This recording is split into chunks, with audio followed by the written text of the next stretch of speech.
The reality is that a hole of $900 million in this calendar year right now meant that we had to move quickly.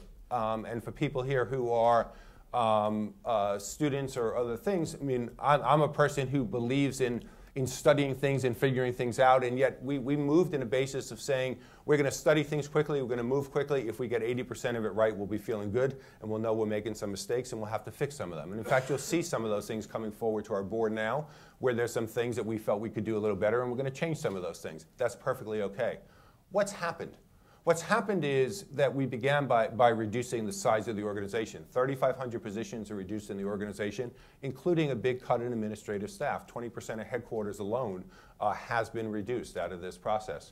We renegotiated contracts with our suppliers, something people said couldn't be done. But we went back to our suppliers and we said, we have a difficult financial situation. You have to be part of the solution. We are saving over $70 million as a result of renegotiating contracts with suppliers. We reduced overtime, again, something people said couldn't be done.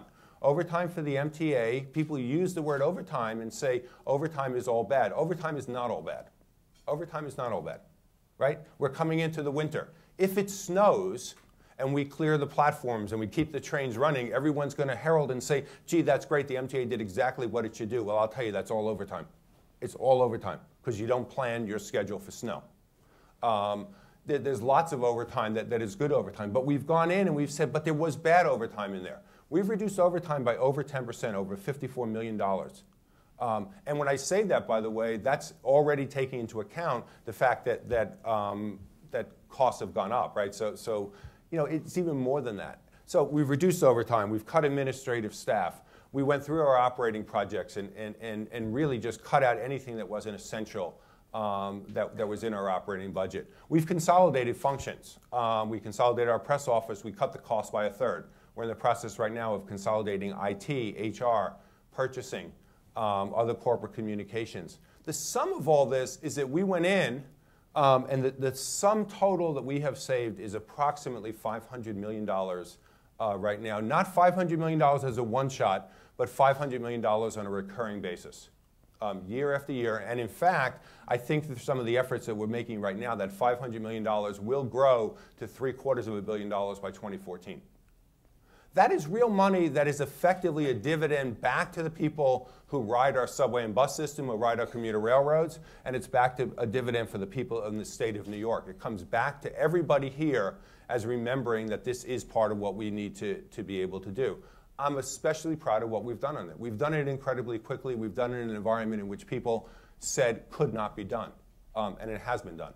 By the way, I think in thinking about this, I think there's 2 points I would make about it. One is, you should recognize how much this is the organization moving to do this.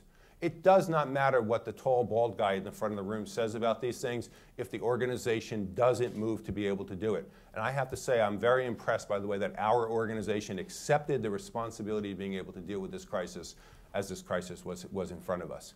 The second point is, I don't want to say that this is a painless process. I think what I just went through, when I go through, the people look at me and say, well, that must have been easy. Must have been easy to do it. It's not easy. It is not easy to do it. It is hard to do it. And the fact of the matter is, it's hard in multiple ways. It's hard in service. We did cut service. Now, I like to believe that we did targeted service cuts. We did them wisely. We did them thoughtfully. We cut some lower used services. But there is no question when you talk to people around the city of New York that, and the whole metropolitan region, that people feel that we cut services that they were depending on, and I think we have to appreciate the fact that that has been true, right? That's pain in what we're doing. The second pain that's there is for our workforce. I have to tell you that it's very painful to lay people off. We laid off 1,000 people, over 1,000 people. We laid off friends, we laid off hardworking people. I came out of the subway this morning, just over here, and I said hello to the woman who was in the booth. And she said, Mr. Walder, may I ask you a question? And I said, yes, of course. And she said, are there going to be more layoffs of station agent staff?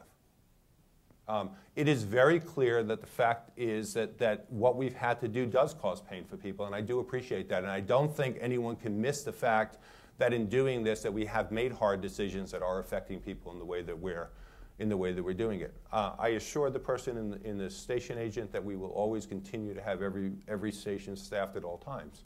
But that's the best that I can say about that right now. We will continue to be under pressure to become a more and more efficient organization.